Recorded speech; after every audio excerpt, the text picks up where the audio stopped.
एक बार अकबर और बीरबल अपने राज्य में बैठे राज्य के दुख और सुख की बातें कर रहे होते हैं। तभी अकबर के मन में एक योजना आती है और वो बीरबल से कहते हैं, बीरबल, मेरे मन में एक योजना है अपने राज्य के लोगों की परीक्षा लेने की, कि वो मेरे लिए क्या कर सकते हैं। फिर बीरबल कहते हैं, जी महाराज, बताइए क्या योजना है आपके मन में। फिर अकबर कहते हैं, बीरबल, मैं चाहता हूँ कि तुम पूरे गांव में ढिंढोरा पिटवा दो कि जो कोई तालाब में एक रात गुजारेगा उसे मैं नगद इनाम दूंगा और बिना किसी सहारा के। फिर बीरबल अकबर की इस योजना से चौंक जाते हैं और अकबर की योजना बीरबल को बता के वहाँ से चले जाते हैं। लेकिन बीरबल के मन में ये चीज़ें बैठ जाती हैं कि ये कैसी योजना है, भला इतनी ठंड पानी में पूरी रात कौन कैसे गुजार सकता है। लेकिन बात एक राजा की थी और उनकी आज्ञा की। फिर क्या करते बीरबल, वो बेचारे एक सेना को बुलाते हैं और उनको ये आदेश देते हुए कहते हैं कि जाओ सैनिक, पूरे गांव में पूरे राज्य में ये ढिंढोरा पिटवा दो कि जो कोई तालाब में एक रात गुजारेगा उसे महाराज की तरफ से नगद इनाम दिया जाएगा। बीरबल की बात सुनने के बाद वो सैनिक गांव की तरफ निकल जाता है और तेजी तेजी चिल्ला चिल्ला के पूरे गांव वालों के सामने कहने लगता है कि जो कोई तालाब में पूरी रात गुजारेगा उसे महाराज की तरफ से नगद इनाम दिया जाएगा। लेकिन गांव का कोई भी व्यक्ति, कोई भी बच्चा, कोई भी बड़ा तालाब में जा कर के पूरी रात गुजारने के लिए तैयार ही नहीं हुआ। सबको डर था कहीं वो बीमार ना हो जाएं। इधर महाराज और बीरबल आपस में बात कर रहे होते हैं, तभी सैनिक वहां पे पहुंच जाता है और सैनिक पहुंचने के बाद महाराज से कहता है, महाराज, गांव का कोई भी व्यक्ति, कोई भी बच्चा, कोई भी बड़ा तालाब में जाकर के खड़ी होकर के पूरी रात गुजारने के लिए तैयार नहीं है। सबको डर है कहीं वो बीमार न हो जाए क्योंकि तालाब का पानी बहुत ज़्यादा ठंडा है। अभी तक सैनिक की बात खत्म हुई नहीं थी, तभी एक बच्चा आ जाता है और वो महाराज के सामने सिर झुका के कहता है, महाराज की जय हो। और फिर बोलता है, महाराज, तालाब में खड़े होकर पूरी रात गुजारने का मौका आप हमें दीजिए, हम तालाब में खड़े होकर के पूरी रात गुजार सकते हैं। उस बच्चे का साहस देख करके बीरबल कहते हैं, बेटे, तुम बहुत ज़्यादा साहसी हो, लेकिन ये कोई बच्चों का खेल नहीं है। तालाब का पानी बहुत ठंडा है और तुम्हारी बॉडी अकड़ जाएगी। तुम्हारी अभी खेलने कूदने की उम्र है, तुम जाओ खेलो कूदो। तभी अकबर कहते हैं, बीरबल, एक मिनट तुम रुको, इस बच्चे की साहस ने मुझे आकर्षित कर लिया और मैं देखना चाहता हूँ हमारे राज्य में भी कोई ऐसा बच्चा है। और फिर उसे आदेश देते हैं, ठीक है, तुम तालाब में खड़े होने की तैयारी करो। और उस बच्चे को ले जाकर पूरी रात तालाब में खड़ा कर दिया जाता है। अगली सुबह जब उस बच्चे को तालाब से निकाल करके महाराज के सामने पेश किया जाता है, महाराज अकबर और बीरबल दोनों बच्चे की इतनी साहस भरी कारनामे से बहुत प्रसन्न भी थे और आश्चर्य भी थे।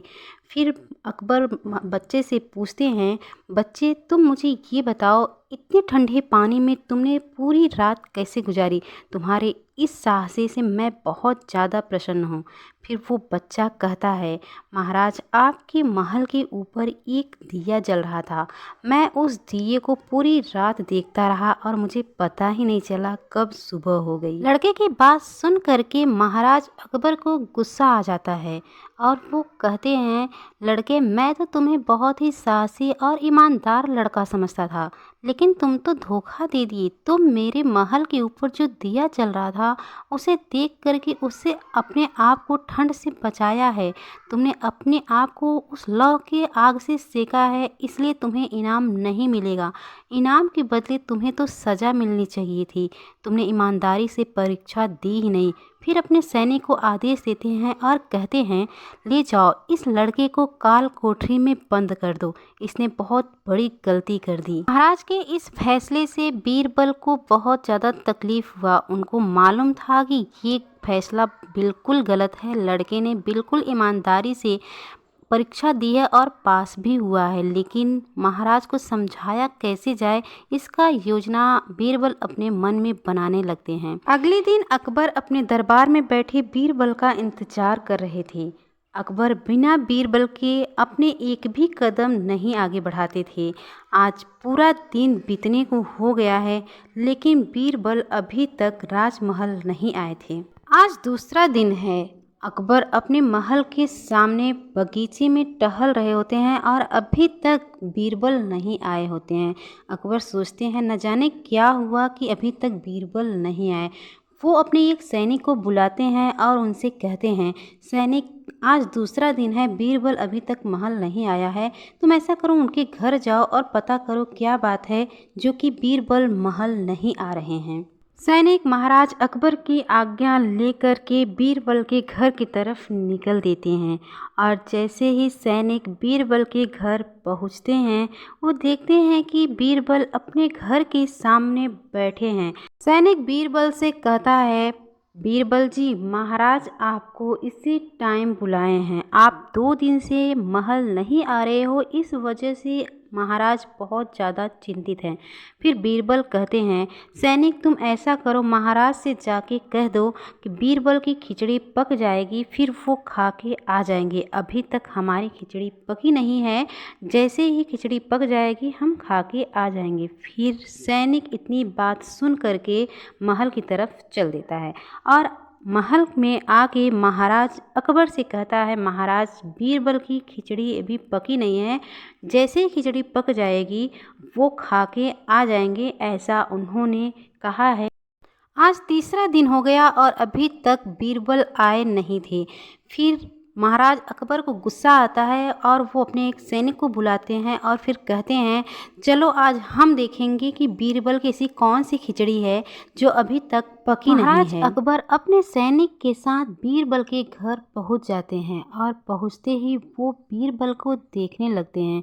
फिर कुछ टाइम के बाद बोलते हैं, बीरबल, पिछले 3 दिन से मैं तुम्हारा इंतजार कर रहा हूँ।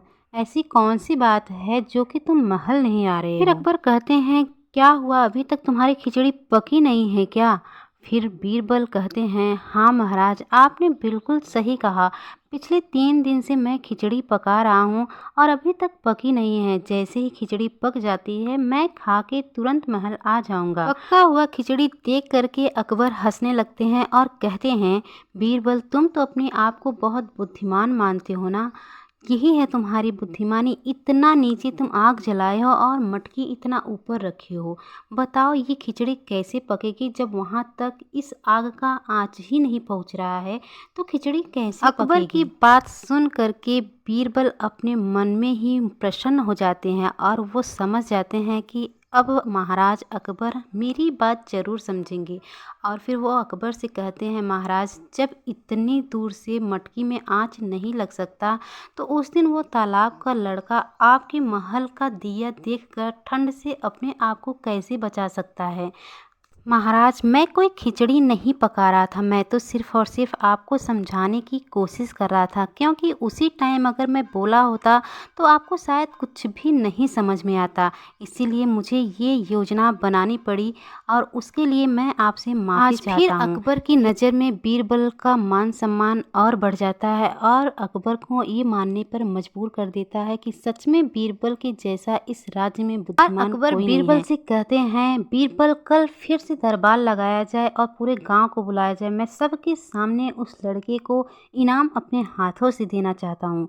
फिर सुबह उस लड़के को पूरे मान सम्मान के साथ भरी सभा में लाया जाता है और महाराज अकबर इस बार तो उस लड़के की तारीफ किए जा रहे थे, तारीफ का बड़ा पुल बांधे जा रहे थे और अपने हाथों से उस लड़के को ढेर सारा इनाम दिए, यहाँ तक कि जितना घोषणा कराई थी उससे दुगना इनाम देते हैं। आज महाराज अकबर को बीरबल पे फिर से यकीन हो गया और वो ये सोचने लगे कि बीरबल जब तक है मेरे साथ तब तक मुझसे कोई गलत फैसला हो ही नहीं सकता।